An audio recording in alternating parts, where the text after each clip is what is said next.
Azul, Ansofissoun, Indamathlim. Dans quelques minutes, je vais préparer une planche de culture pour semer des épinards. Mais avant, je vais vous faire une préparation très originale. La vidéo d'aujourd'hui va être très insolite.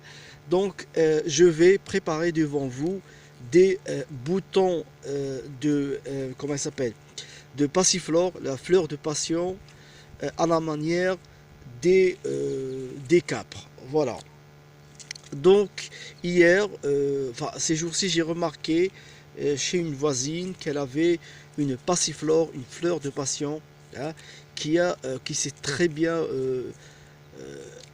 propagée, qui a grandi, d'ailleurs, elle se plaint, la cousine, elle se plaint d'être envahie. Donc, la fleur de passion, pour ceux qui ne le savent pas, la voilà.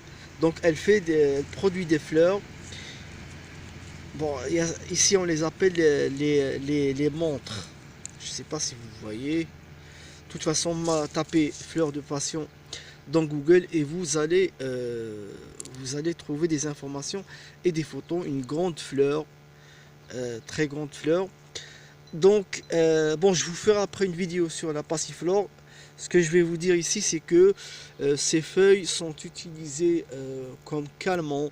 Elles aident à dormir et ces fleurs sont comestibles. J'ai l'habitude de les manger, de les ajouter aux salades.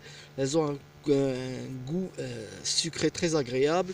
Donc place à eh bien à la plutôt au bouton de passiflore façon capre. Donc je vais commencer par les laver, bien sûr.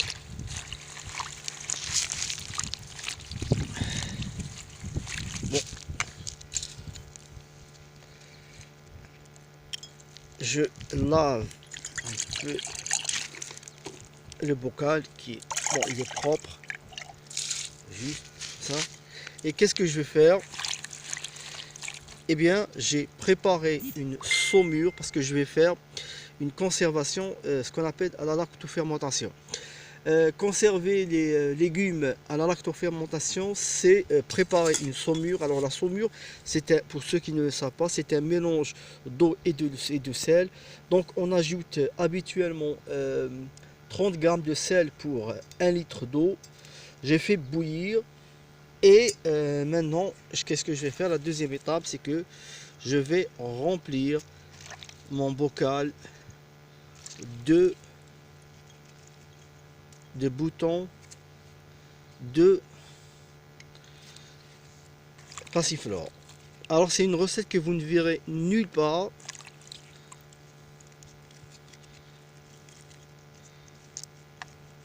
Je les ai cueillis plusieurs fois pour les manger. J'ai trouvé qu'ils étaient assez consistants et qu'ils avaient tout ce qu'il fallait pour faire les conserver. Pourquoi pas? On conserve bien ceux des capres. Je sais que ça va pas être mauvais, mais je ne sais pas le goût que ça va développer d'ici 3 mois, 2-3 mois. Voilà, après ça va se tasser. Je ferme mon bocal. Alors je vous ferai après une vidéo sur la lactofermentation. Je vais vous résumer un petit truc ici. La lactofermentation, c'est l'un des procédés de conservation les plus sûrs. Donc le sel qui n'est pas très concentré, hein, 30 grammes dans un litre, va permettre donc il va empêcher l'eau et le sel, hein, ils vont empêcher les mauvaises bactéries de se développer et de bonnes bactéries vont se développer et il se passera une fermentation donc et ça va créer un milieu acide, suffisamment acide pour empêcher les bactéries, les microbes de s'attaquer donc à l'aliment et c'est comme ça qu'il va se conserver et dans 2-3 mois eh bien il va développer un goût particulier, hein, très agréable. Voilà. Donc je vous ferai une vidéo spéciale lactofermentation. Voilà donc mes boutons de passiflore en lactofermentation. Je vais les garder comme ça 3 mois et après je l'ouvrirai pour une vidéo de dégustation. Un ordinateur